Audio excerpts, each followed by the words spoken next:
Today we're going to be talking about, hang on.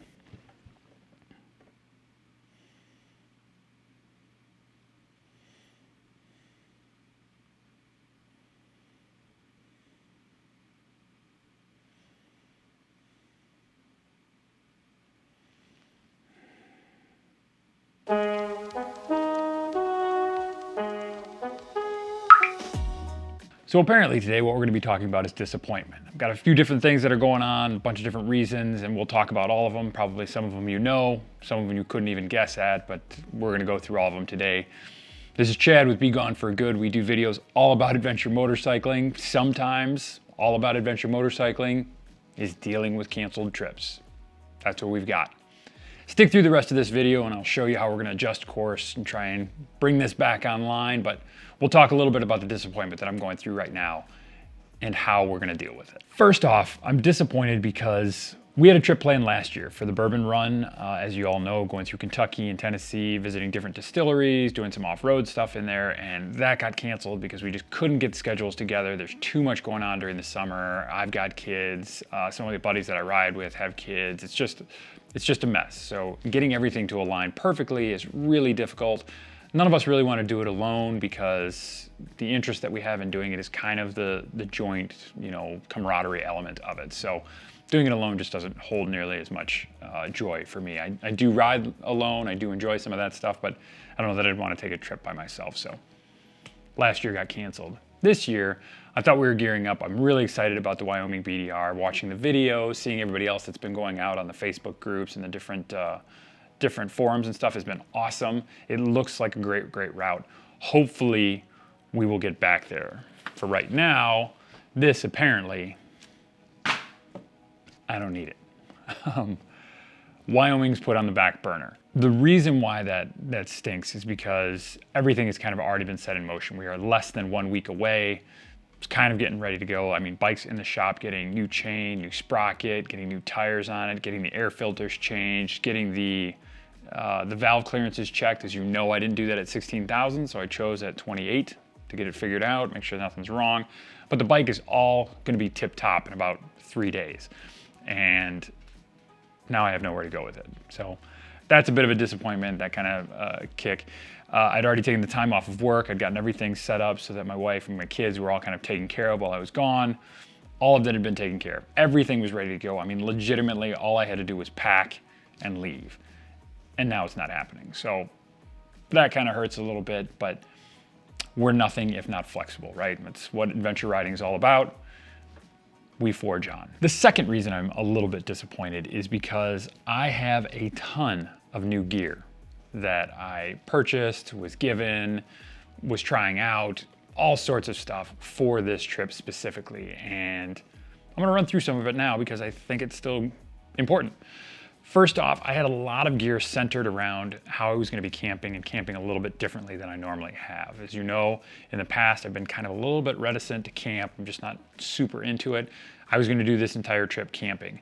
One of the aspects of that was concerning is how cold it gets in Wyoming, or the potential for cold in Wyoming, and whether or not I could stay warm.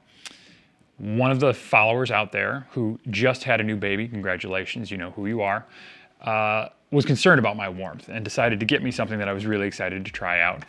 It is this Zippo refillable hand warmer. Now, all this takes is the standard lighter fluid that you put in your normal Zippos, but for some reason, without any fire, this thing, through some sort of chemical reaction, stays warm for 12 hours. Now, I tried it out just to see how it worked, and it's not hot, but it's just a little bit of extra warmth. They give you a little case that it goes in because the metal itself does get pretty warm. I would argue maybe even hot, but inside the case, it's nothing crazy. But you could put it, at the bottom of your sleeping bag, kind of next to you on the pillow. You could put it into your hands if you wanted to just kind of stay warm during the course of the evening. But I'm guessing one of those, maybe two of those, would do really well of just boosting the temperature in your tent just a little bit, just enough. It's not gonna heat your entire tent. It's not gonna make you super cozy warm, but it's just gonna keep you from that frigid ice cube cold. And it's a pretty awesome product and not wildly expensive. You can find links down below. I really don't know any reason why every adventurer doesn't have this. It's almost too easy to not take with you. One of the other things that I was gonna do differently on this trip that I have tried out a little bit at Horizons Unlimited, but that was a midsummer gig and hadn't tried in a really full-on camp setting, was ditching the sleeping bag, the big, heavy sleeping bag that I took out that's like a -5, and opting instead to go with blankets, down blankets. Now I received 2 down blankets from companies that sent these out to me free of charge. One is from East Hills Outdoor, and the other one is from Get Out Gear. Now, both of these blankets are very, very similar. They have like snaps to kind of hold them together and whatever. I was gonna use both of them to create kind of a larger, fuller down blanket together. And when I used one of them at Horizons Unlimited, it felt great. I slept just on the pad. I had like a little blanket that went over. I normally carry my Whoopie with me. That would still go with me. That goes over the pad to keep the pad kind of warm. And then just put this blanket over or around me during the course of the evening, and I was fine. Having 2 of them, knowing how cold it can get in Wyoming, I was thinking worst case scenario, if it gets like legitimately cold, just start throwing on all my gear, start putting on everything else, but I should be able to sustain with just these blankets, which are gonna pack a lot easier than my massive sleeping bag, but also I think it'll be a lot more functional as far as different things that I could utilize, like if I need to stuff them into my jacket or, you know, wear them around camp a little bit. It seems a better way to go. There will be a full review of both of these blankets when I do get to camping. As I said, I'll talk about that at the tail end of the video, how we're adjusting course here. I'm excited to try this out. This is one of the changes I've made to my camping gear. One of the ways I'm gonna try and stay warm, or was gonna try and stay warm in Wyoming. Now I'm gonna try and stay warm elsewhere. One of the other companies that I got in touch with and sent me out a free product to try is a place called Outdoor Vitals. Now, I didn't initially think about this, but it was suggested to me that a pair of down booties and perhaps a down balaclava could help out significantly also in staying warm inside the tent, especially given that I'm reducing my blanket or sleeping bag size in general. So I have a pair of down booties, which pack up super, super small. I mean, there's nothing to this. It's, again, it's almost too easy to have with you to not have it carried. Again, you can see the links down below. There will be a review of these once I get a chance to use them fully, but having tried them on a couple of times, I wouldn't be surprised if this alone is enough to keep most people warm. Between this and the balaclava, it superheats the body. A lot of heat obviously is lost through your feet, through your head, and this seems like a great way to just kind of boost that overall temperature again. With a fairly simple product, doesn't cost a lot, and is eminently useful in a camp environment. That's gonna be going with me on whatever camping trip we have next. But also thank you to Outdoor Vitals for sending that out. I'm super excited to try it. Last but not least on my keeping warm items is sort of a little cheeky one, but I finally got a flask. Now, I am not tough enough to be drinking hardcore bourbon or whiskey out there, but I have found tons of new flavored bourbons. Everybody makes a honey bourbon. There's a Jim Beam, a Jack Daniels, a Wild Turkey. Everybody's got them, and they are all good.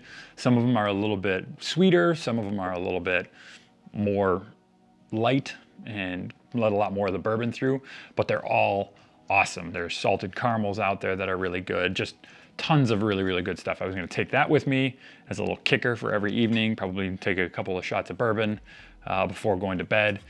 Just feels awesome. It feels like the sort of thing that you should be doing on a camping trip. I know everybody else has talked about, you know, drinking on the bike, drinking off the bike, you know, celebrating at the end of the day. And typically it wasn't something I was into. I like this idea. This is a great flask. Again, links down below, but it's nice, hard metal.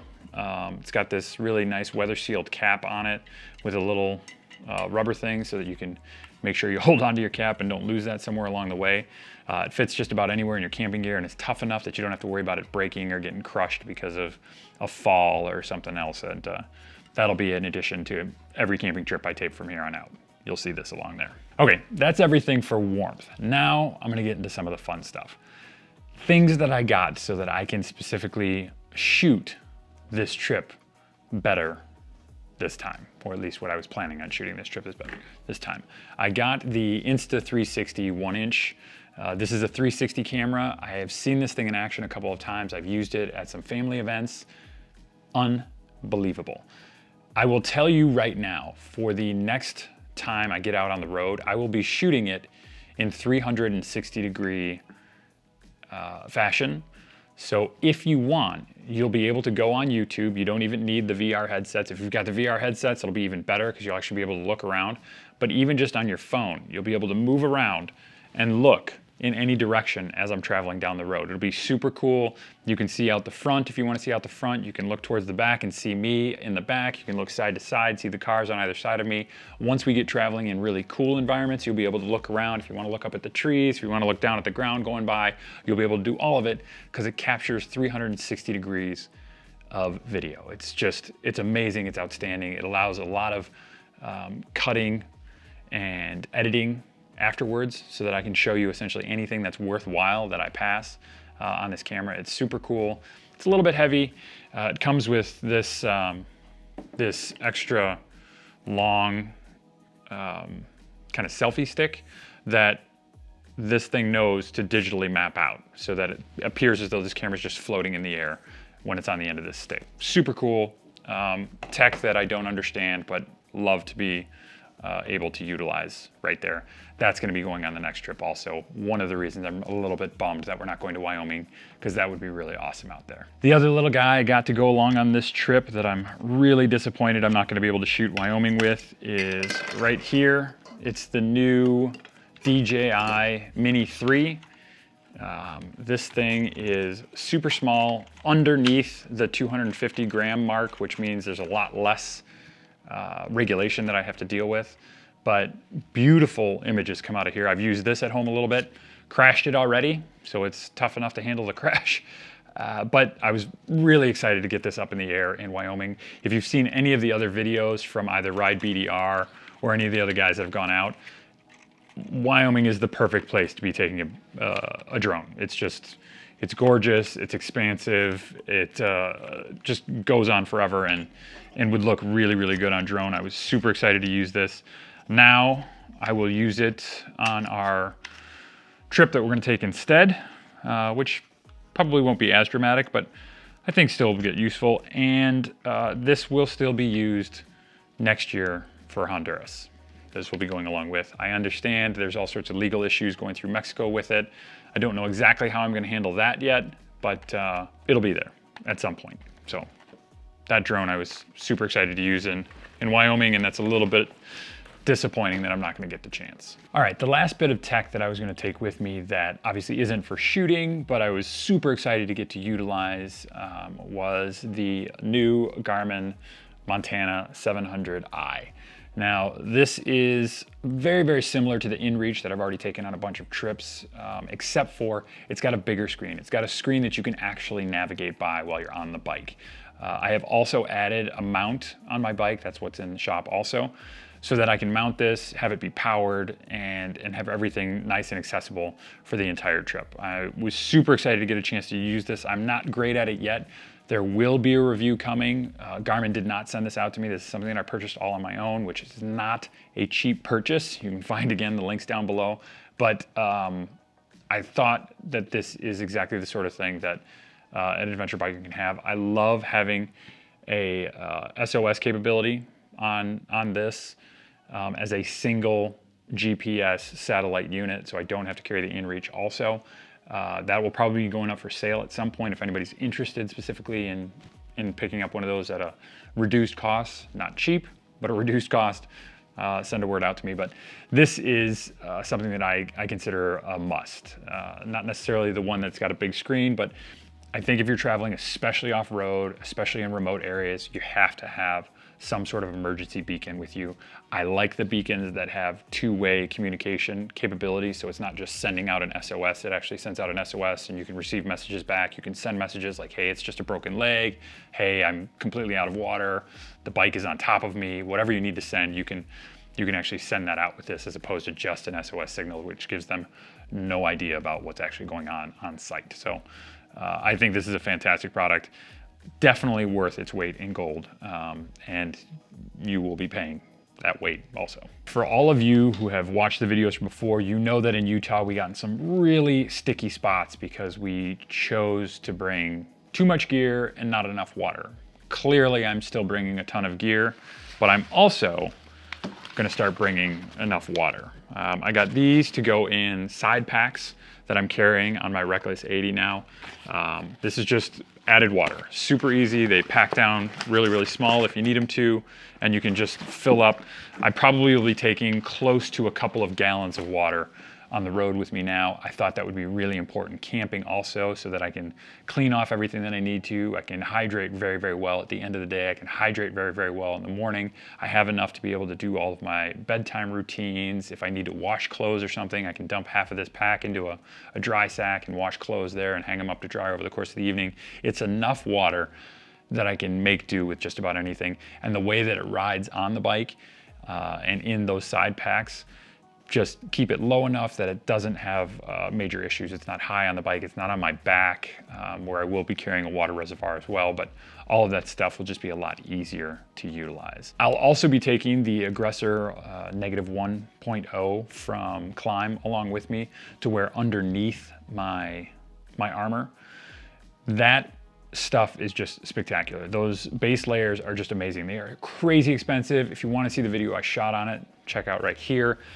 More thorough review, but those are going along with me. That will be with my riding gear no matter where I'm going all the time. I might step up a little bit higher if ever I'm going through cold climates. I don't see that being a significant possibility anytime soon, but I will have those with me all the time. They're just invaluable. They're the best base layer I've ever come across, and those absolutely will be going on the Wyoming trip whenever that happens, or what we're doing instead. As many of you know who have watched the videos, I tried out the Sea to Summit X-Pot when we went to Overland Expo this past year and really, really liked it. Now I had a small, kind of a single version of that. I tend to eat a lot, especially when it's dinner. So I got a much bigger version of that. This is probably big enough that I could cook for two, or a really big meal for myself. I like cooking one pot meals. I don't have a lot of cleanup. Everything's pretty easy. I'm very, very open to not the greatest tasting meal, but nice, big, substantive meal is what I'm gonna need, especially when I'm out camping. So I got the larger X-Pot that I'll be using with my same tiny little stove top that I had. Again, you can see the video here if you wanna see my Sea to Summit X-Pot review. This is just a bigger version of the one I already like. Also, during this year, I made a big decision. Finally decided about the boots I'm gonna be taking. Now, this is the boot that didn't make the cut, but is still a new boot that I will have. So for all of my commuting, for probably Honduras next year, I'll be using this boot. I like that it's Gore-Tex. I like that it's got a lot more coverage than my current Garins.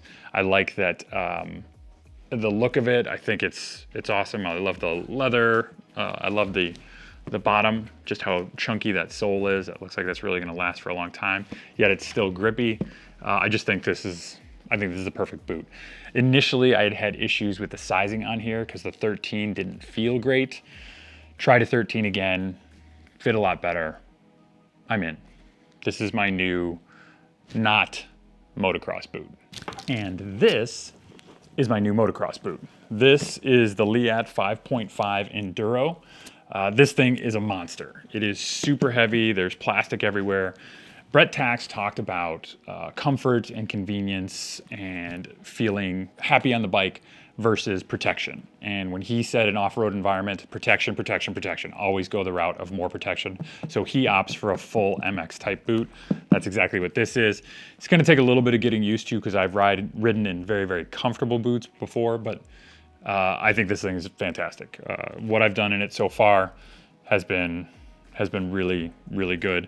The feel on the pedals between the brake and just being able to kind of know where my feet are is a little bit more difficult, obviously, because it's a big chunky sole. The whole thing doesn't move really easily, but I think I'll get used to it. And I'm a huge fan.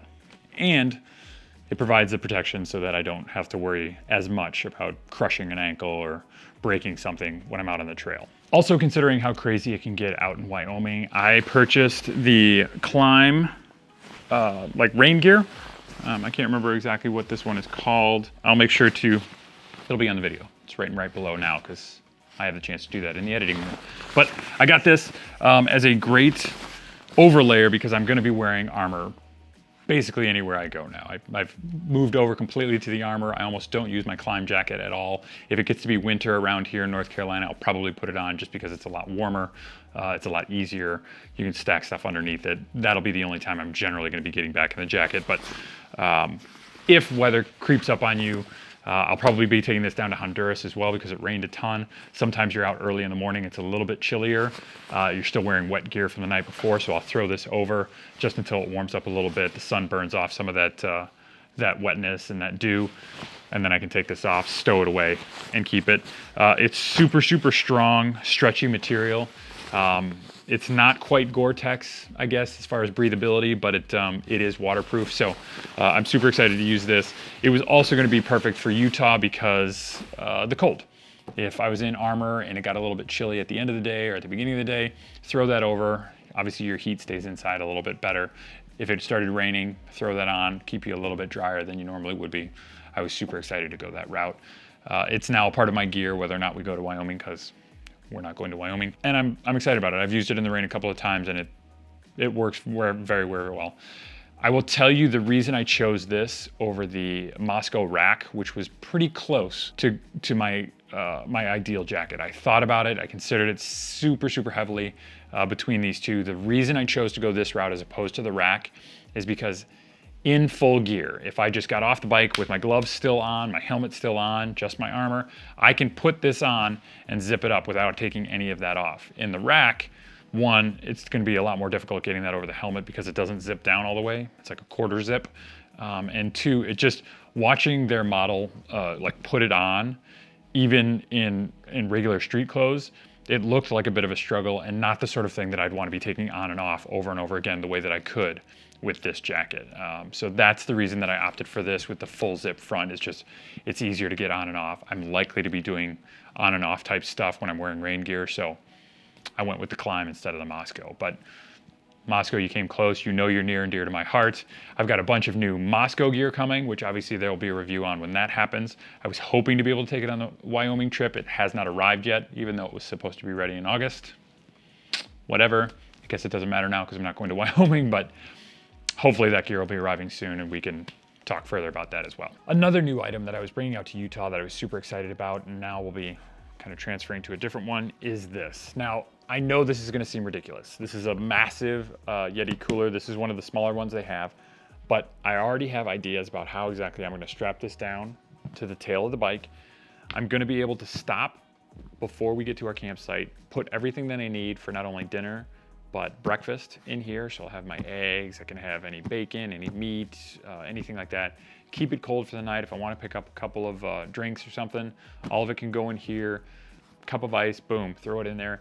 Again, I'm sort of experimenting. I don't know if this is going to work. I don't know if this is just too much, if it's too crazy, too cumbersome, but we're going to find out on this trip.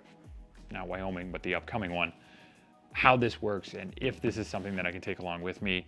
I'm super excited for the idea of cooking well at my campsite, of getting chicken and being able to eat, 2 hours later when I get to the campsite and still have cold chicken that I don't have to worry about, or being able to have something the next morning by the campfire that is still safe and good to eat. Like, I essentially have no restrictions on what I can get for food because this is going to be going along with me. Worst case scenario, it just becomes a packing tube or cube that I have on the back of my bike. So now to move on, that's all the gear. Adjusting course. We've already got plans to go to Overland Expo East. I should be hopefully teaching a couple classes up there. I've talked to some of the folks that are in charge. Got a couple classes in my back pocket that I think would be great for that. One of them is How to Travel with Purpose. If you've seen it, definitely let me know what you think down below. If you haven't, come out to Overland Expo East on October 7th through 9th, I think, and I should be giving that class up there again. I think it's a lot of fun. I always have stickers available. Worst case scenario, you get to hang out with me for 40 minutes and just talk. There'll be another class up there. I don't want to give away exactly what that one is yet because it's still sort of being made, but I think that's even more fun. But what we're going to do to adjust course is a little bit before that and a little bit after that. We've got some time on either side. My buddy Kevin, who was in the Mid-Atlantic BDR video from before, he was in the Black Hills and the Badlands with me very, very early on when I first had my bike. Has been doing a bunch of traveling with me in the past. Went to Utah with me and Joe. He and I are going to be tackling parts of the Mid-Atlantic again. We're already in Arrington, so we're right there in that same area. The BDRX video should have dropped on the 31st of August, so I don't know when this video is being out or watched because I haven't edited yet, but we're trying to get up to Pennsylvania and ride some of that BDRX. Also do some camping out there.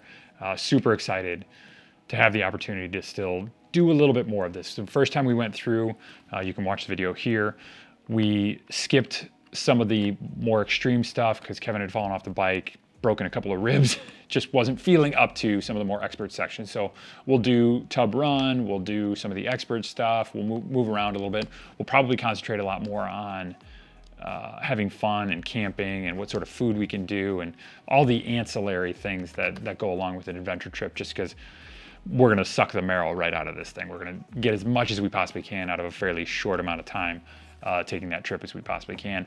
If you want to come ride with us, leave me a message down below. Get in touch with me on chad@BeGoneForGood.com. That's my email address. And we'll see if we can hook up. If you're going to Overland Expo East, we can make discussions there. I'm looking to hang out with as many people as I possibly can. We have passed the 10,000 subscriber mark, which is just massive. I have to thank every one of you for watching, for sharing, for commenting, everything that you guys have done to bring us to 10,000. It's just spectacular. It's overwhelming when I think about where we were just a few short years ago. So thank you very much for that. We will be celebrating up there at Overland Expo a little bit, probably taking the bourbon out. Might actually bring a full bottle just so we can share a little bit, but it's gonna be pretty awesome. So not the ride we were hoping for, but we adjust, we're flexible, we vary. Honduras next year in July is still on, but for this year, no Wyoming. Instead, we'll be heading back to the Mid-Atlantic, doing some different things up there, hopefully filming a lot more of it. We'll be doing Overland Expo East to close out this year and start getting prepped for next year. Prepare to see a lot of videos about the different gear that I'm bringing, things that I'm trying to do, learning how to camp, learning how to cook while I camp, learning how to clean while I camp. All of those things will be brand new to me, and hopefully I can help anybody out there that's trying to get into it themselves. All right, that's everything I have that sort of bouncing back from the disappointment. Obviously, attitude is a big part of adventure riding and adjusting to the things that come in that change and upset your travel in some way. We're adjusting. We're making changes. We're doing things a little bit differently. Hopefully, we'll get a chance to see some of you guys out there in different areas, different times, whatever. Just let us know. Wyoming's off the table. Mid-Atlantic BDR, the new BDRX up in Pennsylvania is on the slate, depending on what's going on there. I'll get more updates out to you.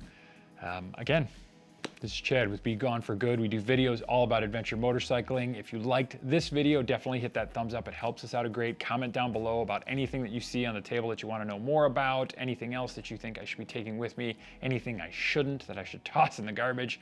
You let me know. If you like this sort of content, definitely subscribe, hit that bell so you get notifications every time we upload a new video. And again, remember, even through all of this, the adventure starts with you, up here and in here. Have a good one, and I'll see you next time.